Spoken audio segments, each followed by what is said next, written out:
సనాతన ధర్మం ఎప్పటి నుంచో ఉంది.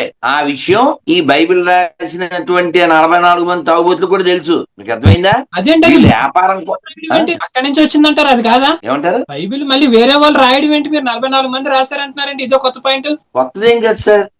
మీరు ఆర్ నారాయణమూర్తి తెలుసా మీకు? అవును, సినిమాలో ఎర్ర సైన్యం. ఇందో పాట ఉంది తెలుసా మీకు? ఏంటంటారు? ఈ పల్లె మనదిరా, ఈ వాడ మనదిరా, ఆ పాట ఉందా? అవును. దానికి నేను ఇంకో పాట పాడాను, రెమెడీ తెలుసు మీకు? ఈ పెన్ను మనదిరా, ఈ పేపర్ మనదిరా, నే రాసేస్తారా ఏదో గీసేస్తారా, అలా ఎవడైతే వచ్చాడో ఆడు రాశాడు, దాన్నే బైబిల్ అంటారు. ఏంటది అలా ఒక ఇది తయారు చేసింది కాదా? ఇదే అంటారా మీరు? మీరేంటి సార్ బుర్ర లేకుండా వ్యాసులు అనుకుంటున్నారా ఏంటి? అదేంటది వ్యాసుడు కాబట్టి, తోపు కాబట్టి ఒక్కడే 1,00,000 శ్లోకాలు బాగా మా భారతం రాశాడు. తోపు కాబట్టి 4 లక్షల శ్లోకాలు ఉండే 18 పురాణాలు రాశాడు. ఇక్కడ తోపులేం లేవండి, పోపులే. అయ్యో, అంతమంది కలిపేసింది అది పుస్తకం అంటేనా? ఆ ముష్టిలో మళ్ళీ వీరముష్టి వి పేజీలు గట్టిగా. ఏంటది ఇదంతా కలగూరంగా తయారు చేసింది అంటున్నారు మీరు? కలగూర కంపైజ్ కాల్డ్ బైబిల్. కాదు